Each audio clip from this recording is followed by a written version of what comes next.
Bonjour Gilles, Bonjour Agnès. bonjour à tous et bienvenue à notre rendez-vous hebdomadaire du réveil émotionnel dont le thème aujourd'hui est la coopération, comment dépasser la compétition. Alors Gilles, j'ai une première question pour toi. Déjà, pourquoi as-tu souhaité faire une interview sur ce thème ? Alors, ce que j'ai observé, en tout cas ces derniers temps, c'est que nous vivons une rupture dans cet équilibre entre coopération et compétition. Et ce déséquilibre peut devenir dangereux. Et donc, j'avais envie de renforcer nos idées sur cette coopération que nous vivons aussi, mais pas de la même manière que la compétition aujourd'hui. Ok. Alors, comment tu définis la coopération ? Alors, Qu'est-ce que c'est pour toi ? la coopération, c'est une manière d'opérer ensemble. C'est d'être ensemble, en fait, puisque en intelligence émotionnelle, on parle beaucoup d'être plus que de faire, et c'est à partir de notre être que nous faisons les choses. Donc, c'est plus que coopérer, en fait, c'est co-être, co-vivre ou coexister ensemble. Hein. Pour moi, c'est bien plus que opérer. Voilà ce que c'est. Et donc, cette coopération a toujours existé. Mais dans notre culture, nous avons tendance à ne voir que la compétition. Or, la nature nous montre l'exemple. Les plantes coopèrent. Les plantes s'entraident entre elles. On voit comment les champignons, les plantes, les arbres, comment toute cette végétation est intelligente et coopère entre elles. Les animaux, de la même façon, coopèrent. Il y a des coopérations entre les groupes d'animaux. L'homme aussi coopère, mais on ne voit pas suffisamment. Et le fait de ne pas voir cette coopération comme étant une autre manière de vivre ensemble, hein, et pas seulement la compétition, peut changer les choses. Alors, j'ai besoin que tu me donnes un exemple de coopération chez les humains, pour qu'on puisse bien faire la différence entre la coopération et la compétition. Alors, la compétition, c'est de se voir comme étant des concurrents. D'accord ? Nous sommes aussi des concurrents, et c'est très bien qu'il y ait une stimulation. Ça, c'est le côté masculin, je dirais. Mais c'est important aussi de voir que nous nous entraidons. La coopération inter-entreprise, la coopération interhumaine, interpersonnelle, on n'arrête pas de s'entraider, finalement. Moi, quand je travaille avec toi, par exemple, quand je fais ces interviews, il y a une coopération entre nous. Et c'est dans cette coopération qu'on peut transmettre des messages, apporter notre valeur ajoutée, notre expertise, etc. Donc, la coopération est constamment là. Encore faut-il la voir. Oui, ils s'en rendent compte. C'est ça. D'accord. Ok. Et alors, qu'est-ce que tu proposes comme coopération ? Alors, la Comment on peut faire ? La première chose qui me vient, c'est d'arrêter de nier notre unité. Alors, quand je parle d'unité, c'est au sens systémique du terme. Je vais rester simple, le plus simple possible. Notre unité, c'est d'abord comprendre que nous ne sommes que une et même personne et il n'y a pas une division à l'intérieur de nous.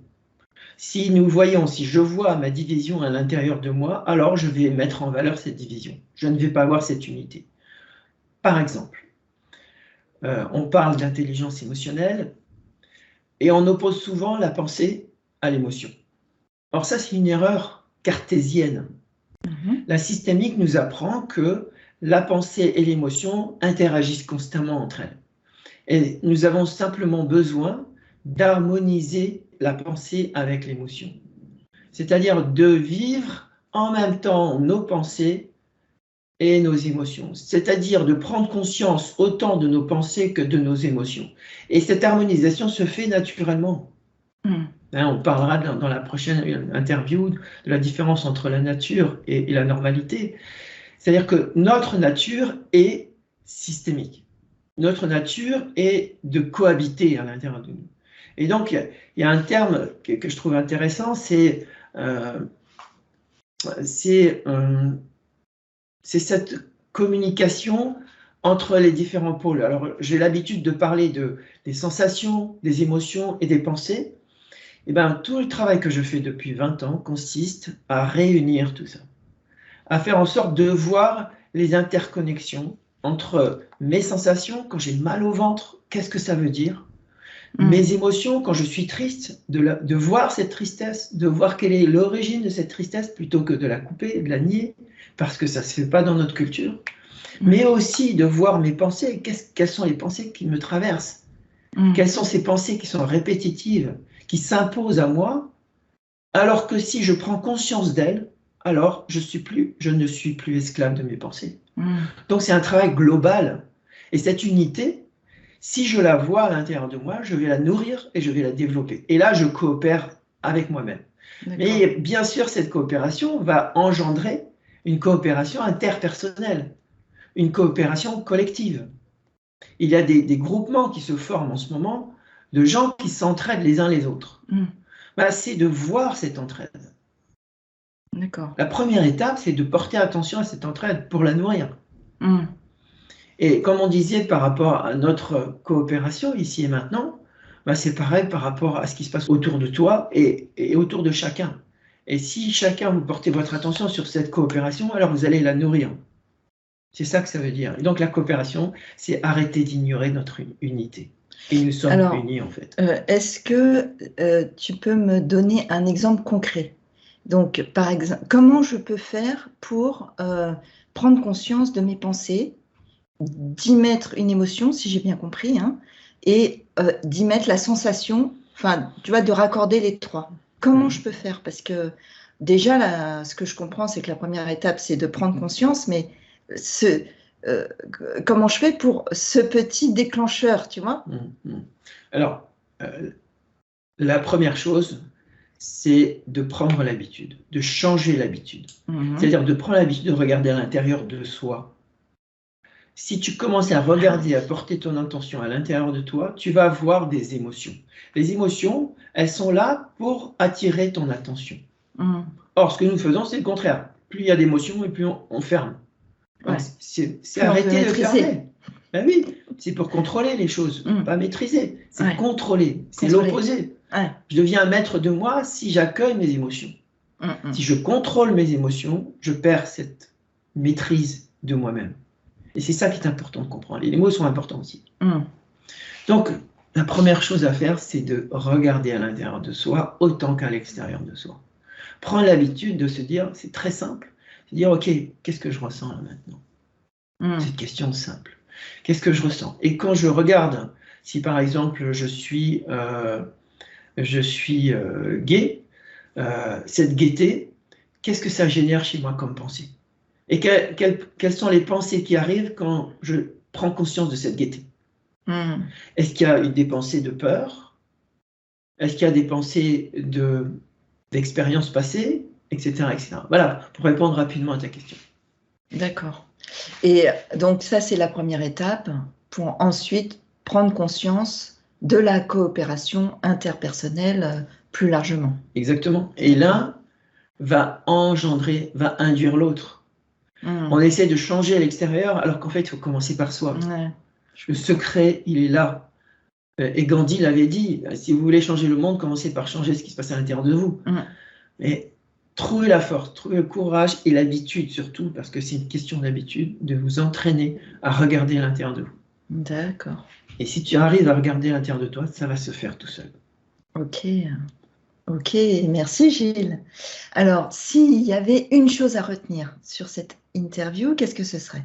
S'il y avait une chose à retenir, c'est de commencer tout de suite à te demander, Agnès, qu'est-ce que tu ressens là maintenant?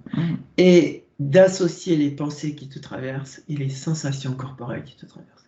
Et là, tu vas recréer ton unité à l'intérieur de toi. Et en recréant cette unité, tu vas devenir ouverte à l'unité extérieure. Tu vas permettre aux autres d'être qui ils sont parce que tu te permets d'être qui tu es. Ok, très bien. Tout un programme. Merci Gilles. Alors pour le prochain rendez-vous, ça sera le thème sur la liberté. comment passer de la normalité à notre nature profonde? Oui, alors c'est un thème qui m'est cher, puisque la liberté, pour moi, c'est très important. Et je me suis rendu compte que nous confondons notre nature et notre normalité. On a tous besoin d'être dans la norme, hein, d'être normal. Et quand on dit que tiens, cette personne elle n'est pas tout à fait normale, ah bon, elle n'est pas normale, mais c'est ok de ne pas être normale. Si elle est naturelle, si elle est spontanée, si elle est elle-même. Et on est tous anormal si on est soi-même. On n'est pas dans une norme. Bien sûr, il faut des règles. Mais au-delà de ça, si on n'a pas cette liberté d'être soi-même, si on n'a pas cette liberté d'être naturel, eh ben, on n'est plus nous-mêmes. Ok. Merci. Je te dis à la semaine prochaine. Merci Agnès. Merci à tous de votre écoute. Au revoir. Au revoir.